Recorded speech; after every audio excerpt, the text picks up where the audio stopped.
僕ずっとポケットに5円玉入れてるんですよ。でなんか4位5円になりますように5円続きますようにって言ってスーツ変えても必ず5円玉入れてるんですけど、5円ってやっぱ奇跡じゃないですか。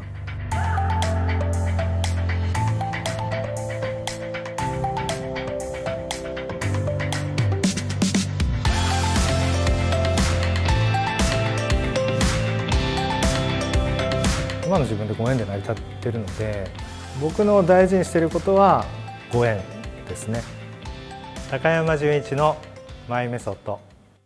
今は記念日とウェディングのプロデュース会社を経営しています。今ここ横浜山手でレストランを運営させてもらっていて、ここでの結婚式だったり、あとは結婚記念日だったり誕生日だったり、そういう記念日の何かお手伝い、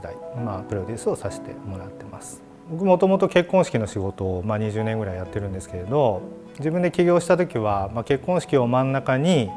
結婚式の前後をプロデュースできる仕事をしたいなと思って起業しまして、なんで前といえばプロポーズだったり2人の誕生日だったり、あとは結婚式の後だったら結婚記念日だったりとか、そこからウェディングにつなげられないかなというようなそんなビジョンで起業をしました。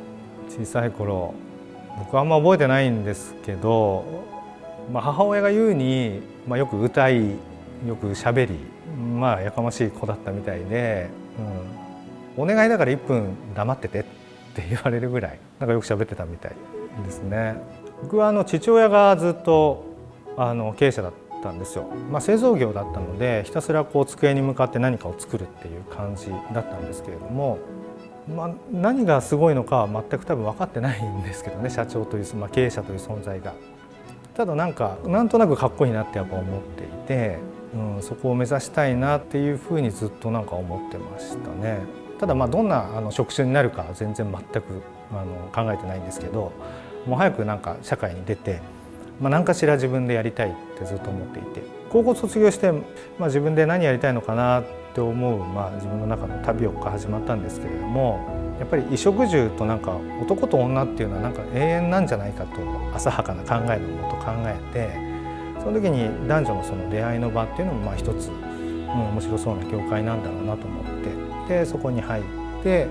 当時ネルトンパーティーとかって言ってましたけれども、今でいう婚活パーティーの会社に、少し行きました。その会社にいた時は特にウェディングって考えてなかったんですけど、ただ出会いの場を提供するとやっぱり付き合って結婚をするじゃないですか。で結婚しましたありがとうございますってやっぱお客様から報告をもらったり、そういう写真を見たりすると、出会いのゴールって結婚式なんだなって思った時にそういう道筋を自分の中で行ったのかなとは今思ってますけどね。6、7年前に僕が式場にいる時に担当させてもらったお客様で、結婚記念日の7周年か何かで結婚式を挙げてないお二人が、で旦那さんが妻に結婚式をプレゼントする、要は妻に向けてのサプライズパーティーを60名で企画されたんですよ。それを担当させてもらって、ただシムさんドレス着るんでそのまま呼ぶわけいかないから、ちっちゃなチャペルで挙式はしましょうと。でその後に実は60名いるパーティー会場に入場させてびっくりさせるっていうような、そんなサプライズだったんですけど、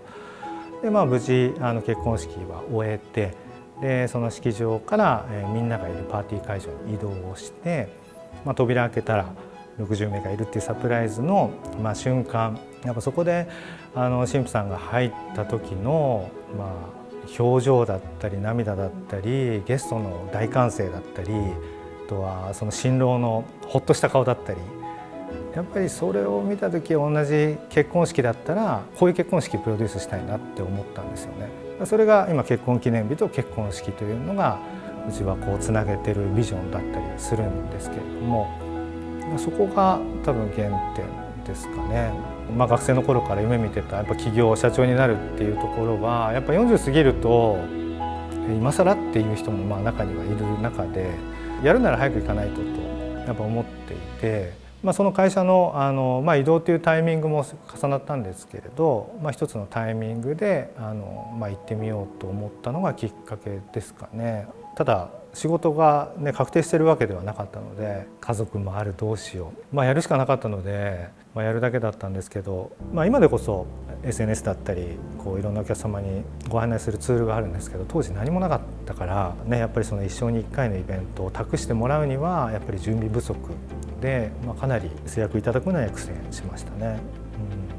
なんか結婚式ってこれが当たり前だっていうのがやっぱ僕も強かったんですよ。例えば結婚式だったらドレスを着て当たり前、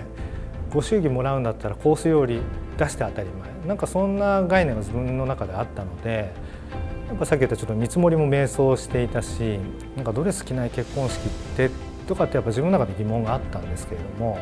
ここでしかできないものをやっぱ作ろうと思って持ち込みもそうですし、もういろんなものをフリーにして好きに使ってほしいと。あとはもう利益度外視ではないですけど、もう本当とことん減らしてとことんスリムにして、